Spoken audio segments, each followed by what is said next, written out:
The Empty Cup. A wise Zen master lived on a mountain, and many students came to him seeking wisdom.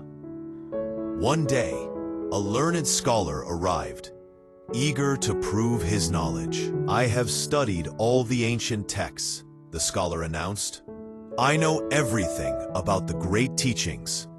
I have come to ask you the meaning of Zen." The master listened patiently, then began to pour tea into the scholar's cup.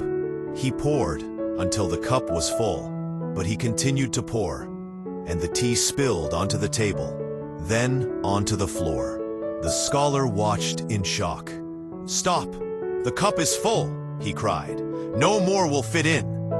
The master smiled gently. "Just like this cup, your mind is already full," he said. "How can I show you the way of Zen unless you first empty your cup?"